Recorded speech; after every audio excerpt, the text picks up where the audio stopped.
I needed to gather just a few more pieces of information before doing my video on the Raiders, so I thought I would do a video for Jurassic Survival while I'm waiting. You can start unlocking the wall by going to the bottom part of your base area and talking to Hunter Kane. Hunter Kane offers a linear quest line of 20 quests, which is fun to work through and gives a great sense of purpose. The first quest is fulfilled by giving him 20 planks, and in exchange he gives you 20 bandages, which is obviously an amazing trade, but hold on to those because you are going to need them for later. Next, he requires 20 refined bamboo, which you can also get from your woodworking table, and in exchange you get 5% completion towards unlocking the wall. You actually get that 5% from every quest, including the ones that gives you other rewards, but either way you are getting closer to unlocking the wall.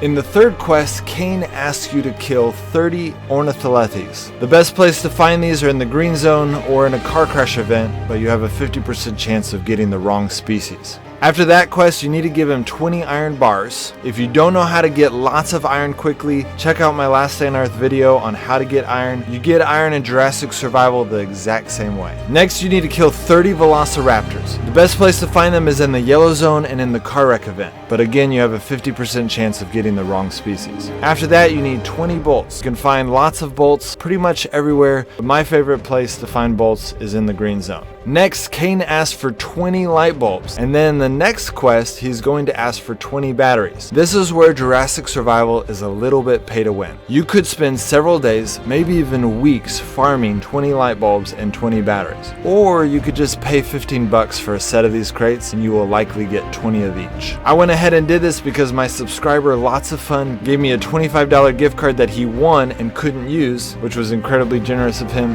He actually has a channel for Last Day on Earth that posts the code for Bunker Alpha every day. I put a link to his channel in the description of this video if you want to check it out. Quest 9 is the first quest that costs you a lot of resources. Tenebris Raptors have 600 health and 5 armor, which reduces damage by 24%. I recommend using the axes that you get from airdrops. You can get unlimited triple damage with crouching, so each hit does 126 damage.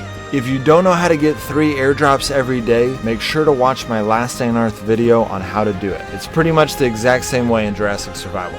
When you're done, Kane will give you the best gun in the game. People have told me that other YouTubers have given that title to a different gun, but this gun does 170 damage per second. The second best gun is the machine gun, which does 166 damage per second. Hunter Kane will then ask for 20 rubber parts, which I had from farming for these level 3 walls, but it wasn't cheap. In the next quest, we need to kill 30 Dilophosauruses. The best place to find these is obviously the red zone. You can complete this entire quest by going to the red zone, then the yellow, and then back to the red. After completing this quest, Kane wants you to kill 30 Tenebris Raptors. This means using 5 axes with full durability, which, as you probably know, the axes you get from airdrops are only at 60%. Overall, this quest line was pretty fun, and I recommend doing it. Jurassic Survival seems to be better at making single-player updates to their game than Last Day on Earth. Their events have a depth to them that is intriguing. Some of you Jurassic Survival fans were upset with the way that I talked about this game in one of my recent videos, but let me explain for a second what I meant. These single-player event updates are a lot of fun until you do them, and then they get boring. They can create more of them, but eventually even the new events will probably get repetitive.